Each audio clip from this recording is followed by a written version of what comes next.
afternoon. I greet you all in the name of Jesus. My name is Jolie Botondi.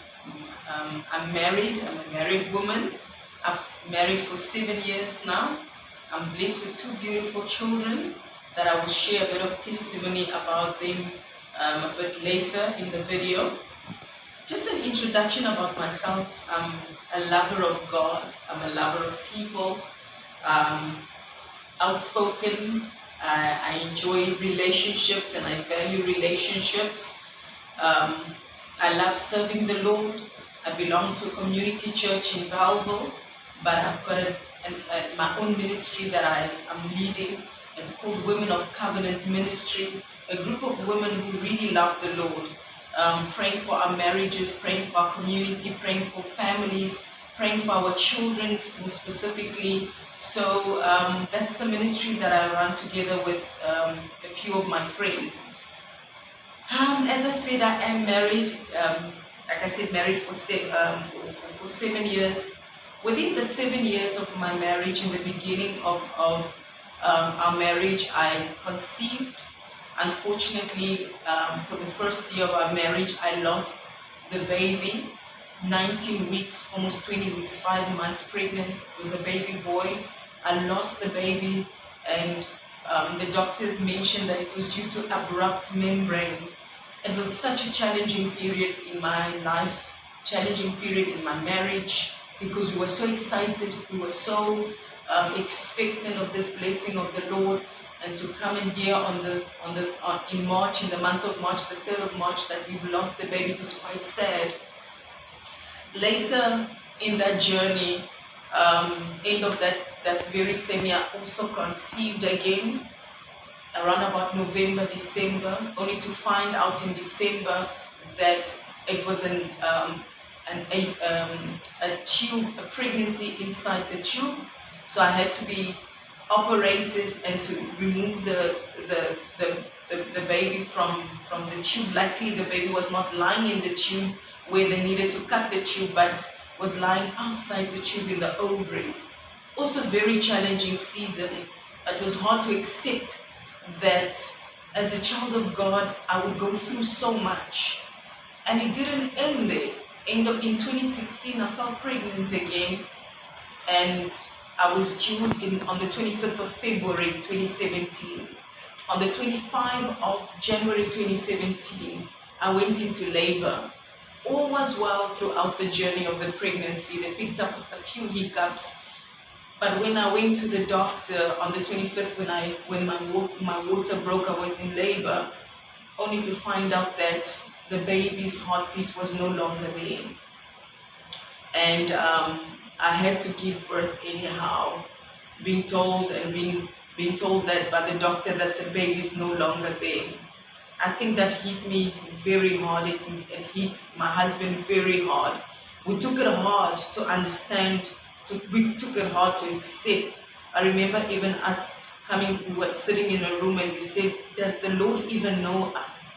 We think that we're serving the Lord, but maybe the Lord does not really know us. We were sitting and just weeping and crying, and we couldn't accept the fact that the baby had gone. When after giving birth, truly the baby was not there.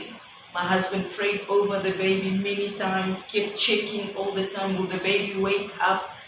The baby did not wake up. It was also a baby boy. We had already had a name in mind. We had already bought things for that baby, but unfortunately the baby did not survive.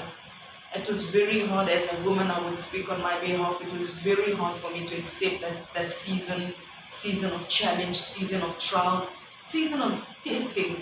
It was a test of my faith, and I had to endure that test. I had to endure the pain. It was painful to even look at people, because what do I say to them? I normally want to encourage people in the Lord, to preach about the gospel of Jesus, how good the Lord is, but I had nothing good to say in that season. Until one day the Lord spoke to me when I was coming back to work, because I was thinking over and over, how will I face people at work? How will I face the people, because I love people and I'm so well known, people knew my story. How will I tell them again? For the third time, I have lost the baby. And the Lord told me, Jolie, would you trust me again? Will you cast your net on the other side and trust me again? Will you try again? Try me again. And that comforted my spirit to know that God has got my back. I trusted the Lord with pain. I won't lie to you. I trusted the Lord with fear. I trusted the Lord with so much of doubt in me, because how again will I go through this journey again, Lord? But it took trust. I had to pick up the pieces, the broken pieces, and to follow Jesus again. So in end of 2017, I fell pregnant again. I thank God for making me fertile. I fell pregnant again, and I said, God, I'm going to trust you. But when I fell pregnant, my spirit was in a different space. I had to trust God in a different way. I had to seek the Lord deeper. I had to connect with people, secretively with people that I knew that these people are going to carry me in prayer. It wasn't a secret no longer. I had to tell people, I'm going through this challenge and I need you to stand with me in agreement. And that's what kept me going. People that stood with me in prayer, even the person that's actually doing this video with me right now stood in prayer with me. So I want to thank God for those people. I want to thank God for people that were raised as pillars of strength, pillars of reminding me that God is still at work. And during that whole process, in the beginning of the pregnancy with my daughter, who we named Alora, my husband named her Alora, the Lord gave me a verse and which affirmed me. It was Isaiah 62 verse 8, which says that I, the Lord, have promised with my right hand that no longer will your grain be food for your enemies. No longer will my seed be food for my enemies. That already gave me assurance that God, that season of losing has stopped.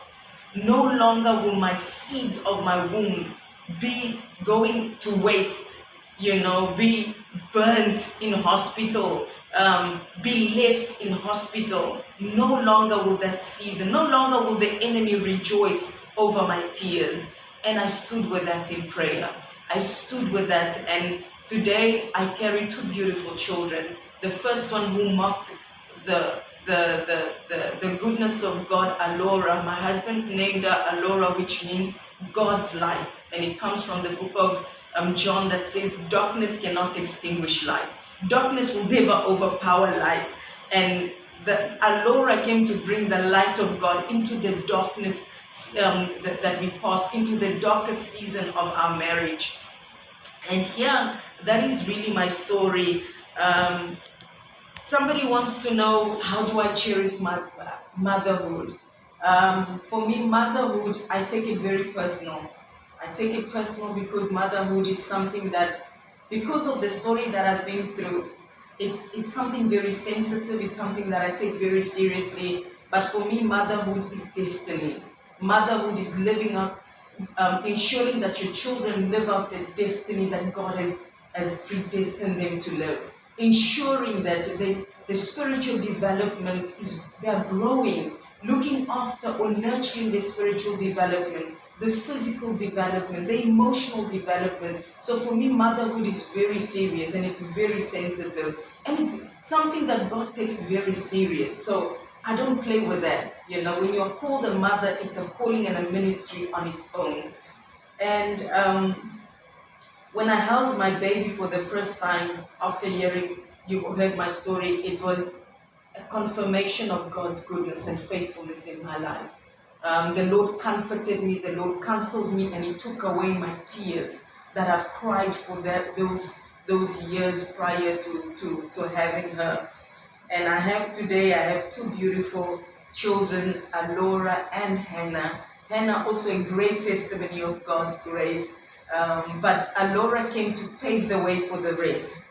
Alora came to bring a mark that God's faithfulness will never fail me. And today I carry Hannah. Hannah means God's grace and favor and we're still continuing to see that favor of God. So really, I hope that this message will bless you. I hope that this video will encourage you, those that are trusting in the Lord, even if it's not in the area of giving birth, in the area, everyone is pregnant with the promise of God.